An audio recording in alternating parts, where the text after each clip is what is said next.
The Duttons have stared down war, death, and an unending parade of enemies, yet nothing could have truly readied them for the bitter sting of a knife plunged into their backs by one they had called friend. As tensions coiled tighter and the very walls of their existence seemed to close in, a single act of devastating treachery irrevocably changes everything. Meanwhile, far across the ocean, Spencer and Alexandra's arduous journey back to Montana grows ever more perilous, with unseen danger lurking at every shadowed turn. But just when they dare to think they have outrun the worst, fate, in its cruel capriciousness, strikes anew. For the Dutton family, tragedy is a relentless shadow, never far behind. With fresh blood staining their hands and a burning vengeance igniting their hearts, they must confront a terrible choice. Will they fight with every fiber of their being for what is theirs, or will the poison of betrayal tear them apart, consuming their legacy from within forever? Svo. The newly risen sun casts a deceptive golden hue over the vast expanse of the Yellowstone Ranch, but the profound beauty of the Montana morning does little to ease the suffocating tension that hangs heavy and cold in the air. Jacob Dutton stands steadfast by the old barn, his weathered hands resting on the rough, familiar wood of the corral fence as he watches his men prepare for the long, uncertain day ahead. There is a gnawing uneasiness in his heart, a persistent whisper of impending danger that refuses to be silenced or ignored. The land, their land, has always been a fiercely contested battleground. But today, something feels different, more ominous, more personal. Kara Dutton, inside the sprawling ranch house, senses it too.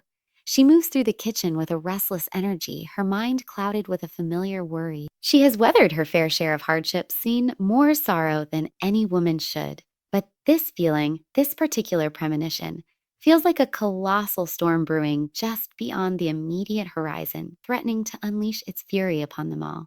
The family has endured far too much loss already, and with enemies circling like patient vultures, she knows that peace, true peace, is a fleeting, fragile illusion. But nothing, not even her lifetime of bracing for the worst, could prepare her for what is about to unfold. Out in the sun-drenched fields, Jack Dutton works tirelessly alongside the ranch hands, his youthful determination and fierce spirit largely unshaken despite the growing, palpable tensions that grip the ranch. He's always been eager to prove himself, to stand as a stalwart protector of the family legacy, the Yellowstone. But when one of the men, his face pale and etched with alarm, rides up at a gallop with urgent, breathless news, the blood drains from Jack's face. The words spoken are simple, stark, but their impact is devastating. Someone within their own ranks, someone they trusted, has turned against them. Betrayal is not a new torment for the Duttons, but this time it is dangerously, painfully closer than ever before. Jacob gathers his men, his voice steady as iron, yet filled with an unspoken simmering rage. They had trusted this person, welcomed them into their inner circle, shared their bread and their burdens, and now that sacred trust has been irrevocably shattered. This betrayal is not just an attack on the family, it is an attack on everything they have built, everything they have bled and sacrificed for. And Jacob knows with a chilling certainty that if they do not act swiftly and decisively, the consequences will be catastrophic, perhaps even final. As they prepare grimly for what must be done, for the reckoning that must come, another more distant threat looms. Spencer Dutton, thousands of miles away, faces his own desperate battle. He and Alexandra have barely survived the harrowing trials of the African wilderness, and now their journey back to the heart of Montana, back to his family, is proving to be more dangerous, more fraught with peril than ever. The road ahead is filled with unknown enemies, with shadows that lengthen and coalesce, and the closer they get to Montana, the clearer, the more undeniable it becomes that someone, some powerful, unseen force, does not want them to arrive. The pieces are moving on a vast, dark chessboard. The betrayal on the Yellowstone has been set in motion, and as the storm clouds gather with ominous speed over the ranch, one thing is chillingly certain. This fight, this war for survival is far from over. As the crushing weight of betrayal settles like a shroud over the Dutton Ranch, Jacob Dutton tightens his grip not just on his rifle, but on the very reins of leadership. This betrayal isn't a simple, impulsive act of disloyalty. It's a cold, calculated strike, meticulously planned and designed to wound them when they least expect it, to cripple them from within. Someone inside their trusted circle, someone who knew their routines, their plans, has been systematically feeding vital information to their enemies, exposing their vulnerabilities, their weaknesses, making them dangerously susceptible. The land they fought so fiercely for, the legacy they've bled and sacrificed generations to protect, is now under a threat more insidious, more perilous than ever before. And the worst, most galling part, the traitor is still among them, watching, waiting, undoubtedly ready to strike again. Inside the main house, Cara Dutton's hands tremble almost imperceptibly as she reads a letter delivered in utmost secret, its paper crinkling ominously in her grip. The words are vague, almost cryptic, but their chilling message is unmistakable. You are not safe. They are coming soon. Her pulse races, a frantic bird trapped in her chest. The message isn't signed, and there's no discernible way to know who sent it, friend or foe, playing a deeper game. But one thing is terrifyingly clear. Someone is planning to make their move, and it's happening imminently. And it's happening imminently. She carefully tucks the letter away, out of sight, and forces herself to remain outwardly composed, her features a mask of calm she does not feel. Panic, she knows, will only make things worse. If there's one harsh lesson she's learned in all these brutal years, it's that fear can be just as deadly, just as destructive as a bullet. Meanwhile, out in the sprawling fields, Jack Dutton scans the faces of the men working beside him, his gaze narrowed, searching. Any one of them could be the traitor, the snake in their midst. His jaw clenches tightly as he thinks about the lives that have already been lost, the terrible price they've paid, generation after generation, for this unforgiving land. He won't let their sacrifices, their blood, be in vain. But how do you fight an enemy when you don't know who they are, when they wear a familiar face? A chilling, unwelcome thought crosses his mind. What if the traitor isn't just a hired hand, easily bought? What if it's someone closer, someone they trust with their very lives, someone whose betrayal would cut deeper than any blade? Back in the burgeoning town, the walls are palpably closing in on the Duttons. A new formidable threat has emerged, one that could change the very landscape of their fight. Donald Whitfield, the ruthless, implacable businessman who has made it his life's mission to crush the Duttons and seize their land, is expertly pulling the strings from the shadows. With every passing day, his iron grip on the region tightens. His vast wealth buys him power. His insidious influence turns allies into enemies, friends into informants. And now, with a mole hidden deep inside the Dutton ranks, he has the decisive upper hand. But Whitfield isn't just after land. He craves something more. He wants to see Jacob Dutton broken, his spirit shattered. He wants the Yellowstone legacy erased from history, wiped from the map. And if he has to burn everything to the ground, metaphorically and perhaps literally, to make that happen, so be it. While the desperate battle rages at home, Spencer Dutton's journey with Alexandra grows ever darker, more fraught with unseen menace. They have faced wild beasts, treacherous landscapes, and the unthinking brutality of men who wish them harm. But the greatest, most insidious danger still lies ahead. Merciless hunters, not of animals, but of men, and the unforgiving, relentless elements. Yet, nothing compares to the specific targeted danger that now stalks them. The closer they get to America, the more inexplicable obstacles arise, the more accidents occur. It's almost as if some hidden hand, is meticulously ensuring they never make it back to Montana alive. A sudden, violent storm appearing out of nowhere forces their ship to drastically change course, delaying their arrival yet again, stranding them in an unfamiliar, hostile port. But fate, it seems, has far crueler, more direct plans in store for them. In the dead of night, Spencer awakens with a start to the almost inaudible sound of muffled footsteps just outside their small, cramped cabin. His finely honed instincts, sharpened by years of war and survival, scream danger. He reaches for his gun, his heart pounding a frantic rhythm against his ribs. He's been hunted before. He knows the chilling taste of it, knows what it feels like when death is silently, patiently near. Before he can fully react, the cabin door bursts open and a group of armed men storm in, their faces obscured by the deep, impenetrable shadow. Alexandra gasps, her hand flying to her mouth as she reaches instinctively for Spencer. But he's already moving, already fighting, a primal warrior awakened. The struggle is brutal, desperate, confined within the narrow, suffocating quarters of the ship. Fists collide with sickening force, gunshots echo, deafening and close. Spencer takes a hit, a searing pain, but refuses to go down, fueled by adrenaline and a desperate need to protect Alexandra. He fights like a man with nothing left to lose, like a cornered animal.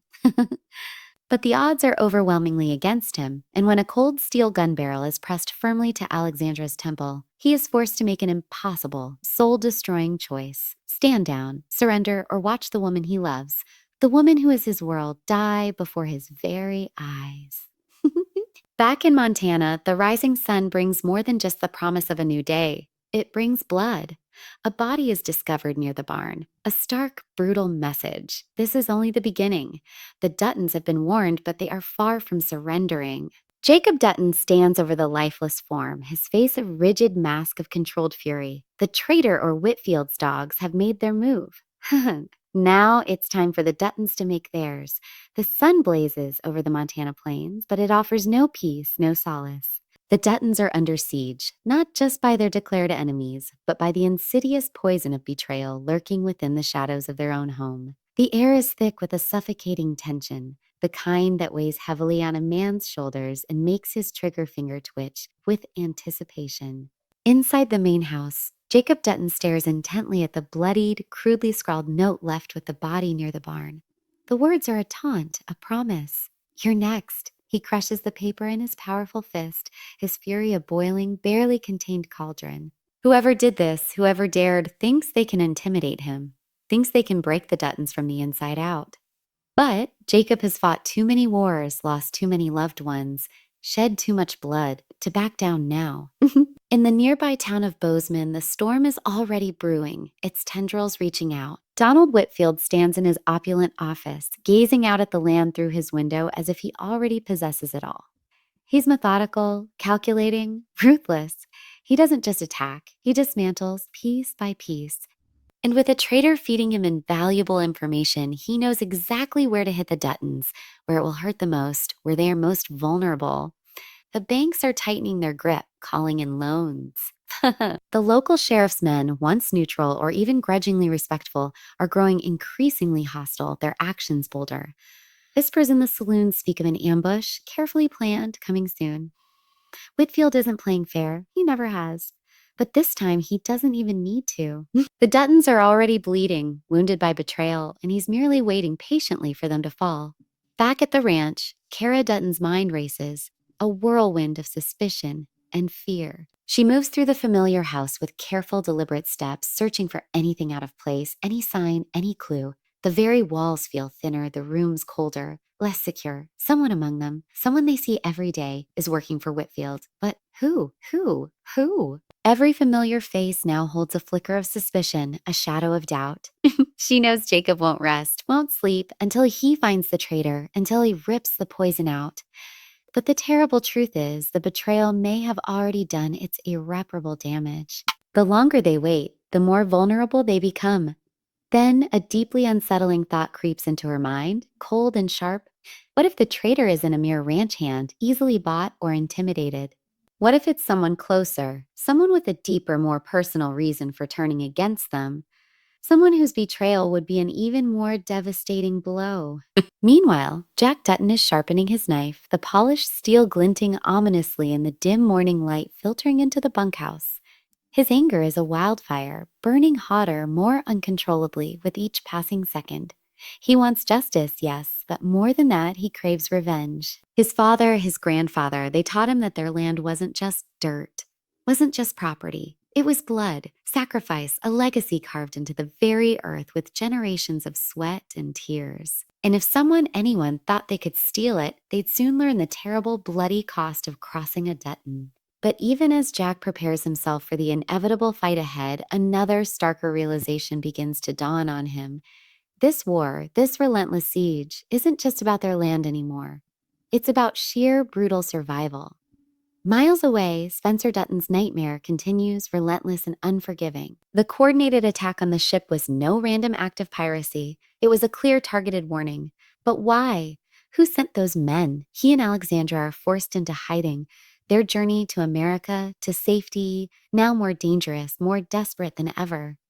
The captain of the ship, his face a mask of terror, refuses to answer their questions, his fear a palpable entity in the confined space, his gaze constantly averted. Spencer clenches his fists, his patience already worn thin by months of hardship, now stretched to its breaking point. He's fought battles in the African wild, faced down lions with nothing but a rifle and his own nerve. And now he's being hunted like an animal, relentlessly pursued. But he's no prey. He's a Dutton. That night, as the ship drifts silently under a dark, clouded sky, Spencer feels the immense weight of a terrible decision pressing down on him. If he and Alexandra continue on this perilous path, more blood will undoubtedly be spilled. He's no stranger to violence, to death. It's been his constant companion for years. But Alexandra is different. She is light, hope. And if anything happens to her, if he loses her now after everything they've endured, he'll never forgive himself. The thought alone is an unbearable torment. But even as he considers a different course, a desperate alternative, fate in its infinite cruelty has other plans. The ship jolts violently, an ear-splitting explosion ripping through the hull, the sound deafening, instantly followed by screams and the terrifying rush of cold, dark water. The chaos is immediate, absolute. Spencer barely has time to react to grab Alexandra before their world collapses around them, plunging them into darkness. Back in Montana, the Duttons brace for war. Jacob stands stoically with his rifle, his keen eyes scanning the distant horizon. He knows what's coming. The enemy is closing in. But if they think they can take the Yellowstone, they'll have to fight for every single inch of it. And Jacob Dutton has no intention of losing. Dark, ominous clouds loom over the Yellowstone Ranch, a fitting omen of what's to come. The air is thick with a suffocating unease as the Duttons prepare for an attack they know is inevitable, a confrontation they cannot avoid. Jacob stands on the front porch, his grip tightening around his faithful rifle, his weathered face etched with an iron determination. But behind those sharp, assessing eyes, a storm of troubled thoughts rages. The betrayal of someone within their walls, someone who ate at their table, now feeding Whitfield crucial information, has left him with a bitter, corrosive taste of ash in his mouth he can't shake. A Dutton never flinches in battle, but knowing the enemy is closer than he ever thought, wearing a familiar face makes this war far more dangerous, far more personal. Inside the house, Cara Dutton paces the floor, her mind a whirlwind, piecing together disparate, disturbing clues that don't quite add up. The missing cattle strategically rustled. The ambushed supply wagons, their route seemingly known. The well-timed devastating raids on outlying pastures. None of it was random, none of it coincidence. Someone has been meticulously orchestrating their downfall from the inside, ensuring every strike lands precisely where it hurts most. The unsettling, persistent feeling in her gut tells her the traitor isn't just any hired hand, easily swayed by coin. It's someone with access, someone they trusted implicitly, someone who knew their secrets. Her mind spins through a gallery of faces, possibilities, each one more painful than the last. But before she can settle on a single suspect, the door bursts open and Jack Dutton storms in, his young face flushed red with a mixture of anger and frustration. "We've been played," Jack growls, slamming his hat onto the table. "They hit the east pasture last night. Cut the fences is last night. Cut the fences."